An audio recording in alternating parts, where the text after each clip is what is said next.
Hello everyone, welcome back to my channel. And in this video, like I said in my shorts, I'll be talking about the new announcement that Canada has made, and this is for the country quotas for LMIA exempt work permits. Now, what is this? Why are they exempted? What are the country quotas? We're going to discuss that in detail in this video.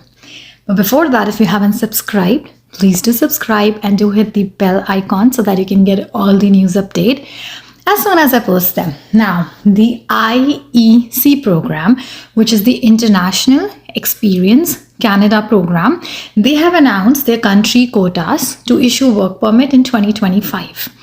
We all know what's happening in Canada, and we all know the restrictions that are being imposed, the students that are being deported. You're going to see that in other videos that I'll be posting soon. But now they have figured out a new way of calling people here.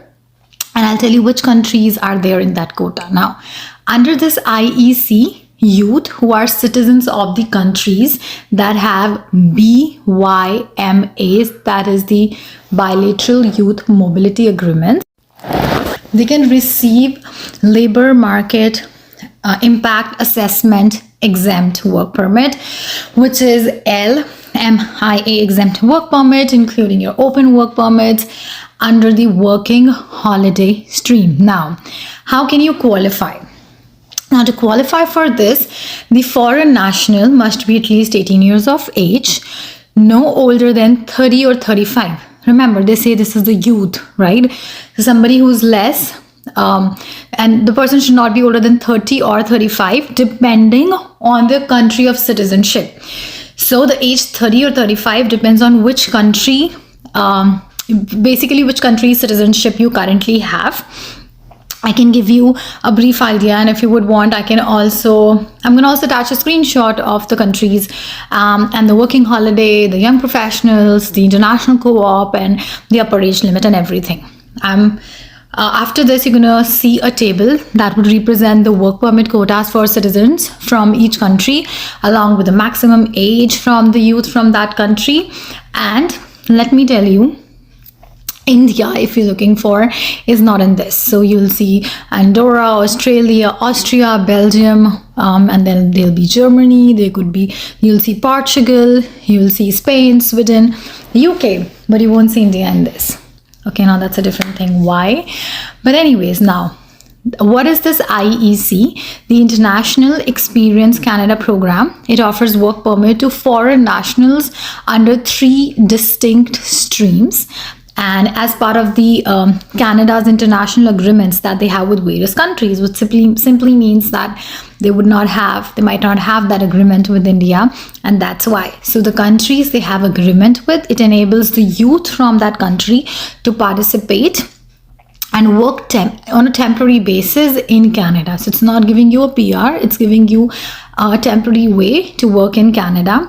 And similarly, the Canadian youth, they are provided with the same mobility opportunities in their partner countries. So youth from their countries could come here, and youth from Canada could move there if they want. So it's like a two-way agreement they have.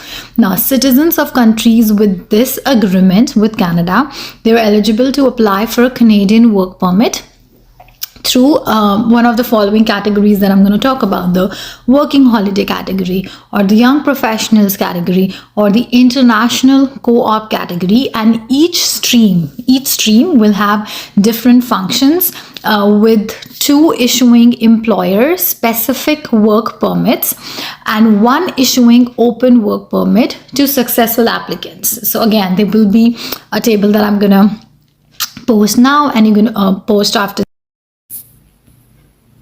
So this is the table I was talking about. This is all on CIC News. You would see the country and working holiday. Let's say if we take Australia, the working holiday unlimited, young professional unlimited, international co-op unlimited, and upper age limit is 35. So that's how it would go for different countries. They're in alphabetical order, and you would see India is not there. So the limit would be either 30 or 35. And this is what I was talking about.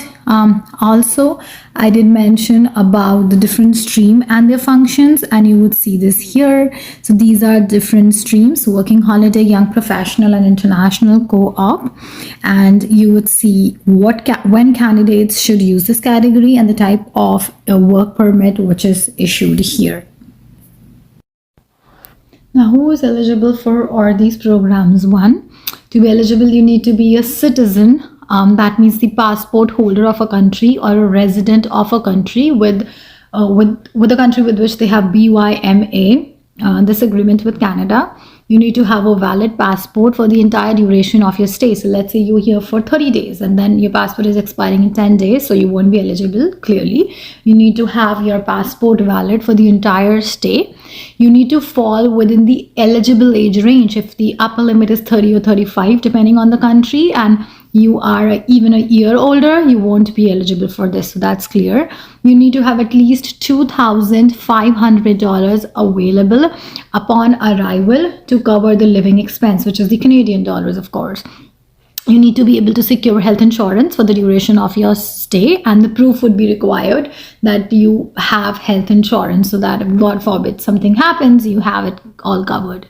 You need to be admissible to Canada. That means you're not prohibited on basis of certain things. I have posted a video before about that.